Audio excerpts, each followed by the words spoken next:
안녕하세요. 오늘은 인류 역사를 통째로 바꿔버린 어쩌면 역사상 가장 강력했을지도 모를 한 발명품에 대한 이야기를 해볼까 합니다. 바로 구텐베르크 혁명인데요. 지금부터 함께 펼쳐보겠습니다. 자, 바로 본론으로 들어가 볼까요? 역사상 가장 강력했던 무기가 뭘까요? 알렉산더 대왕의 칼, 아니면 칭기즈칸의 기마군단, 현대의 핵폭탄? 네, 물론 다들 세상을 뒤흔들었죠. 하지만요, 이 모든 걸 뛰어넘어서 1000년 넘게 이어진 질서를 완전히 무너뜨린 진짜 무기는 놀랍게도 포도주 짜는 기계에서 태어났습니다. 그러니까 구텐베르크 이전의 중세 유럽은요, 말 그대로 정보가 감옥에 갇혀있던 시대였어요. 지식이라는 건 아주 소수의 사람들만 가질 수 있는 거의 비밀 같은 거였죠. 한번 상상해 볼까요? 어둡고 추운 수도원의 스크립토리움이라는 방. 여기서 수도사들이 희미한 촛불 하나에 의지해서 양피지에 한 글자 한 글자 정말 조심스럽게 책을 베껴 쓰고 있는 모습을요. 기펜이 양피지를 긁는 소리만 사각사각 들리는 정말 상상만 해도 느리고 고된 노동이었겠죠. 그럼 인쇄술이 가져온 변화가 얼마나 엄청났는지 한번 보세요. 한 사람이 2달 내내 매달려서 겨우 책 한 권을 만들었는데 인쇄기는 일주일에 500권을 찍어냈어요. 말이 되나요? 당시 성경 한 권 가격이 집 10채 값에 달했고 그 책 한 권을 만들려면 양 수백 마리의 가죽이 필요했다니까요. 이건 뭐 변화가 아니라 그야말로 혁명이었던 거죠. 근데 단순히 느리고 비싼 것만이 문제가 아니었어요. 더 심각한 게 있었는데 바로 오류였습니다. 사람은 기계가 아니잖아요. 필사하다가 깜빡 졸거나 비슷한 단어 때문에 한 줄을 통째로 건너뛰는 실수를 할 수 있죠. 문제는 그렇게 생긴 오류가 다음 사본으로 또 그 다음 사본으로 그대로 복제된다는 거였어요. 그러니까 당시 지식은 귀했을 뿐만 아니라 굉장히 불안정하고 뒤죽박죽이었다는 얘기입니다. 자, 그럼 이 엄청난 신기술의 잠재력을 제대로 터트린 킬러 앱은 뭐였을까요? 바로 종교개혁입니다. 어떻게 종교 분쟁이 인쇄술 최고의 킬러 컨텐츠가 될 수 있었을까요? 이야기의 시작은 마르틴 루터가 면죄부를 비판하는 95개조 반박문을 교회문에 딱 붙이면서부터입니다. 사실 루터는 그냥 신학자들끼리 토론 좀 해보자 이런 의도였어요. 그런데 누군가 이걸 라틴어에서 독일어로 번역해서 인쇄기로 쫙 찍어버린 겁니다. 그 결과는요? 정말 상상 초월이었어요. 단 2주 만에 독일 전역에, 한 달 만에 유럽 전역으로 쫙 퍼져나갔습니다. 요즘 말로 하면 초대박 바이럴이 터진 거죠. 인쇄기가 없었다면 절대 불가능했을 속도였어요. 아니, 그리고 이게 얼마나 대단했냐면요. 당시 독일에서 인쇄된 모든 것들의 3분의 1이, 무려 3분의 1이 루터 한 사람의 글이었대요. 이건 정말 엄청난 거죠. 인쇄기는 루터의 생각을 교회가 도저히 막을 수 없는 속도로 커트리는 그야말로 역사상 가장 강력한 확성기가 되어버린 겁니다. 이게 바로 유럽 최초의 미디어 전쟁이었습니다. 특히 개신교 쪽이 아주 강력한 무기를 썼는데요. 바로 이미지였어요. 생각해보세요. 당시 대부분의 사람들은 글을 몰랐잖아요. 하지만 그림은 누구나 볼 수 있죠. 교황은 돈만 밝히는 탐욕스러운 모습으로, 예수는 가난한 사람들을 돌보는 겸손한 모습으로, 이런 식으로 대비되는 그림 한 장이면 글자 하나 몰라도 누가 착한 편이고 누가 나쁜 편인지 바로 알 수 있었던 거예요. 교황을 악마처럼 묘사한 이런 자극적인 목판화들이 아주 효과적인 선전 도구가 된 거죠. 하지만 이런 정보의 폭발은 누구도 예상치 못한 결과를 낳기도 했습니다. 루터의 사상에 영감을 받은 농민들이 만인은 평등하다면서 들고 일어난 거예요. 근데 아이러니하게도 정작 루터 자신은 귀족들 편에 서서 농민들을 아주 맹렬하게 비난하는 팸플렛을 찍어냈습니다. 한번 퍼져나간 정보는 그걸 시작한 사람의 손을 떠나 제멋대로 움직인다는 걸 보여주는 좀 씁쓸한 예라고 할 수 있죠.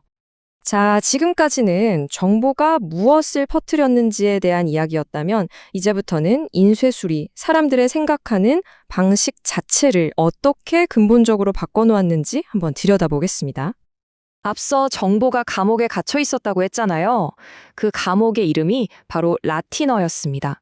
이게 얼마나 심각했냐면 당시 인구의 단 2%, 정말 극소수의 엘리트만이 성경을 직접 읽고 이해할 수 있었어요. 그럼 나머지 98%는요, 그냥 신부님이 교회에서 해석해주는 대로 믿을 수밖에 없었던 거죠. 이 단단한 벽을 무너뜨린 게 바로 루터가 번역한 독일어 성경이었습니다. 드디어 수백만 명의 사람들이 역사상 처음으로 자기네 나라 말로, 자기 눈으로 직접 신의 말씀을 읽게 된 거예요. 이건 그냥 책 한 권 읽는 차원의 문제가 아니에요. 중간에 사제를 거치지 않고 개인이 신과 직접 대화할 수 있는 길이 열렸다는 정말 엄청난 의미를 가지는 사건이었죠. 당시 기득권층이 얼마나 충격을 받았는지는 이 인용문을 보면 딱 알 수 있어요. 한 카톨릭 신학자가 이렇게 투덜거렸죠. 아니, 여자들이나 배운 것 없는 무식한 사람들까지 새로운 복음을 탐욕스럽게 읽고 있다. 이제 지들이 교회 박사들보다 더 똑똑한 줄 안다니까? 이 사람들 눈에는 평범한 사람들이 정보에 직접 접근하는 것 자체가 기존 질서를 뒤흔드는 아주 위험한 일로 보였던 겁니다. 결국 가장 핵심적인 변화는 바로 이거였어요. 역사학자 엘리자베스 아이젠슈타인이 지적했듯이 사람들은 더 이상 누군가 해주는 해석을 수동적으로 듣기만 하는 존재가 아니게 된 거죠. 이제는 똑같은 책을 여러 권 놓고 직접 읽고 비교하면서 뭐가 맞고 틀린지 따져보기 시작한 거예요. 바로 이때 비판적으로 생각하는 근대적인 독자가 탄생한 겁니다. 자, 그럼 마지막으로 이 인쇄술이라는 강력한 엔진이 어떻게 르네상스와 과학혁명이라는 완전히 새로운 시대의 문을 활짝 열었는지 한번 보겠습니다. 과학혁명에 있어서 인쇄술은 정말 필수적인 도구였어요. 수백 년간 잊혔던 고대 그리스의 과학 지식들을 대량으로 복제해서 되살려냈고요. 복잡한 수학 공식이나 도표 같은 것들을 오류 하나 없이 똑같이 공유할 수 있게 해줬죠. 덕분에 유럽 전역의 학자들이 마치 하나의 거대한 온라인 커뮤니티처럼 지식을 주고받는 이른바 학문공화국이 만들어질 수 있었습니다. 특히 1543년은 정말 상징적인 해인데요. 먼저 코페르니쿠스가 사실 지구가 아니라 태양이 우주의 중심이야 라고 주장하는 그 유명한 지동설을 발표했습니다. 그의 책에 담긴 엄청나게 복잡한 수학 계산과 천체 도표들이 만약 손으로 베껴졌다면 어땠을까요? 아마 오류투성이가 돼서 제대로 전달되지도 못했을 겁니다. 그리고 바로 그 똑같은 해에 베살리우스라는 학자가 직접 인체를 해부해서 1500년 동안이나 믿어왔던 낡은 의학 이론이 틀렸다는 걸 증명해냈어요. 그의 책에 실린 진짜 너무나도 정교하고 사실적인 인체 해부도들, 이게 왜곡 없이 똑같이 복제되면서 근대 의학이 폭발적으로 발전하는 계기가 된 거죠. 구텐베르크가 시작한 이 정보혁명의 흐름은 당연히 여기서 멈추지 않았습니다. 금속 활자로 시작해서 신문과 방송 같은 대중매체를 거쳐 마침내 지금 우리 손바닥 안에 있는 디지털 피드까지 그 맥락은 계속 이어지고 있는 거죠. 생각해보면 정말 똑같지 않나요? 500년 전에는 팸플렛 한 장이 온 유럽을 뒤흔들었는데 오늘날에는 소셜미디어 포스팅 하나가 전 세계를 들썩이게 하잖아요. 정보가 순식간에 퍼져나가고 기존의 권위가 도전을 받고 또 가짜뉴스가 판치는 치열한 정보전쟁이 벌어지는 것까지. 그 작동 원리는 정말 놀랍도록 닮아 있습니다. 네, 500년이 넘는 시간 동안 구텐베르크의 혁명은 지금 이 순간에도 계속해서 우리의 세상을 만들어가고 있습니다. 그러니까 정리하자면 구텐베르크의 발명이 위대한 이유는 단순히 책을 싸고 빠르게 만들었기 때문만은 아닙니다. 진짜 중요한 건 소수에게만 독점되었던 정보를 모두에게 해방시켰고 더 나아가서 인류지성의 운영체제 자체를 업그레이드시켜서 우리에게 생각의 자유를 선물했다는 점이죠. 결국 구텐베르크가 우리에게 던진 질문은 500년이 지난 지금 오히려 더 중요해졌습니다.